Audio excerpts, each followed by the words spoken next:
Hello students, a very good morning to you all and welcome back to the online class. So as per yesterday's class we have studied till the first page of Across the Fence. So now we are going to continue the chapter. So please stay focused. So after that, well, turn around, said Bruno. Bruno is saying turn around because he wanted to change his outfit. So he was feeling a little shy. So pointing at his friend as he stood there awkwardly, I don't want you to watch me. Now, as per yesterday where we finished at the point where Shmuel has given a pair of striped pajamas, striped shirt and a cap, and Bruno was ready to change his dress according to the appearance demanded by the situation. Okay, so अब वो अपनी dress change कर रहा है. So he said Bruno to turn around. Okay, I don't want you to watch me while changing my outfit. Now Shmuel turned back just as Bruno applied the finishing touch to his costume, placing the stripped cloth cap on his head. Now Bruno now again turn around, okay, towards Shmuel again turn around towards Bruno when he was giving a finishing touch to his costume and placing the stripped cloth cap on his head. Shmuel blinked and shook his head. Now seeing this means same outfit of Shmuel and Bruno. So Shmuel blinked seeing this and shook his head that like, wow, you are looking good. Okay, it was quite extraordinary. If it was not for the fact that Bruno was nowhere near as skinny as the boys as his side of the fence and not quite so pale either, it would have been difficult to tell them apart. Now अब ये थोड़ा सा समझने की चीज़ है कि Bruno was not as skinny as the boys on the other side of the fence, क्योंकि जो दूसरे साइड के फेंस के लोग थे ना वो लोग ज्यूस थे और वो लोगों को बंदी बना कर रखा गया था. तो जो लोगों को बंदी बना के रखते उनको अच्छा खाने पीने को नहीं मिलता. But Bruno was from a good home. Okay, तो उसको सब कुछ अच्छा खाने को मिलता था. So he was not that skinny. वो उनके जैसे पतला दुबला नहीं था और उनके जैसा पेल फेस भी नहीं था. उसके फेस पे एक ब्राइटनेस थी. जब आप अच्छे से खाते पीते नहीं हैं या आप अच्छे इन्वायरमेंट में नहीं रहते तो आपका चेहरा पेल हो जाता है. ओके, रंग उतर जाता है फेस का.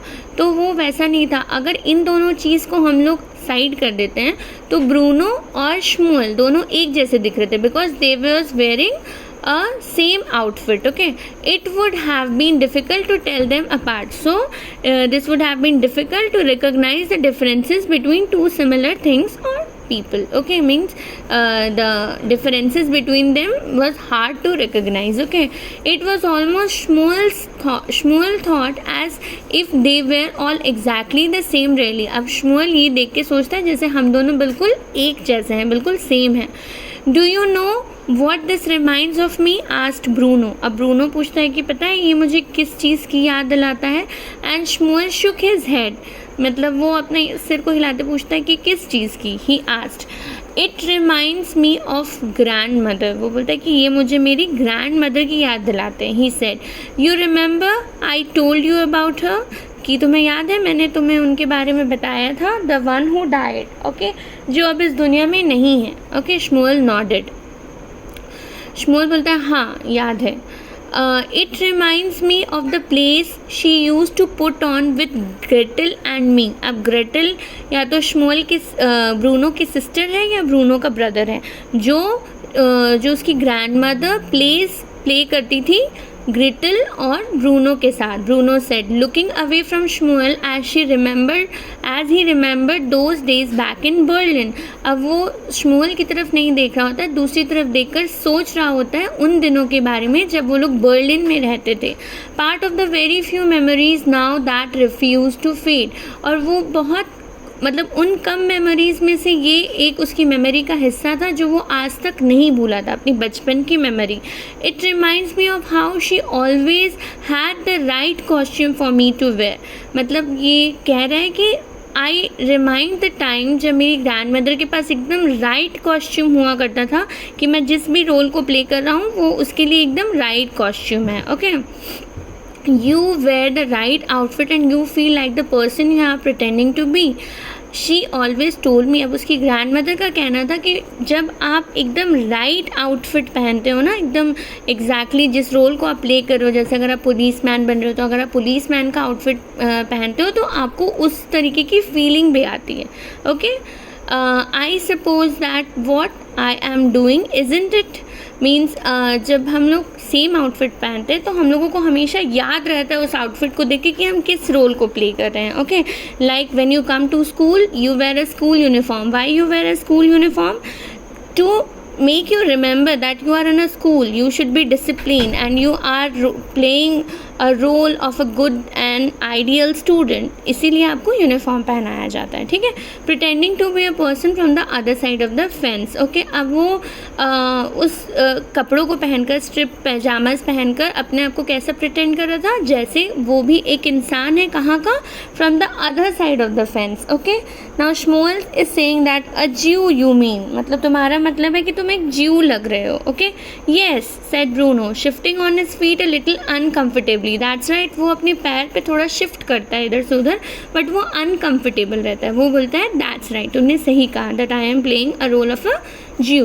Now Shmuel pointed at Bruno's feet and the heavy boots he had taken from the house. अब शमुएल ब्रूनो के फीट पे पॉइंट करके बोलता है कि ये जो तुमने हेवी बूट्स जो पहने हुए हैं वो भी तुमको यहाँ पे उतार कर जाने पड़ेंगे, नहीं तो तुम पकड़े जाओगे. You will have to leave them behind too. अपने मतलब शूज़ को पॉइंट करके बोलता है कि इसको भी तुमको छोड़कर जाना पड़ेगा. Bruno looked appalled. Now what is the meaning of appalled? Horrified. Okay, मतलब वो डर जाता है. But the mud he said, क्योंकि वहाँ ज़मीन पे बारिश हुई रहती है तो मिट्टी गीली रहती है. ठीक है, तो अब वो मड के ऊपर उसको नंगे पैर चलना पड़ेगा. You can't expect me to go bare foot. अब वो कभी इस तरीके से नंगे पैर ऐसे मिट्टी में नहीं चला था, तो वो बोलता है कि तुम एक्सपेक्ट नहीं कर सकते कि मैं इसमें बेयर फुट चलने वाला हूँ. You will be recognised otherwise. वो शमुएल बोलता है कि लेकिन तुम पकड़े जाओगे अगर तुम नहीं चलोगे तो. You don't have any choice, तुम्हारे पास कोई चॉइस नहीं है, but you have to run bare foot. Okay, Bruno sighed but he knew that his friend was right. वो साइड मतलब दुख भरी एक एक अपीयरेंस देना कि वो बहुत दुखी हो रहा है. ठीक है, लेकिन उसको पता था कि उसका फ्रेंड सही बोल रहा है. He took off the boots and his socks and left them beside the pile of clothes on the ground. अब वो अपने बूट्स और सॉक्स उतार देता है और जहाँ पे उसने अपने कपड़े रखे होते हैं उसके साथ ही वो अपने बूट्स को रख देता है और सॉक्स को भी. Okay, at first it felt horrible, मतलब पहले बहुत ख़राब लगता है putting his bare feet into so much mud, ऐसे गीली मिट्टी में पैर रखना. दे सैंक डाउन टू दिस एंकल्स. वो मिट्टी इतनी गीली होती है कि उसके पैर एकदम नीचे तक चले जाते हैं और उसके एंकल्स तक पूरी मिट्टी लग जाती है. Okay, and every time he lifted a foot it felt worse. और जब भी वो अपने पैर उठाता था तो उसको पूरी मिट्टी से बाहर निकालना पड़ता था पैर, तो वो उसको बहुत ख़राब लग रहा था. But then he started to rather enjoy it.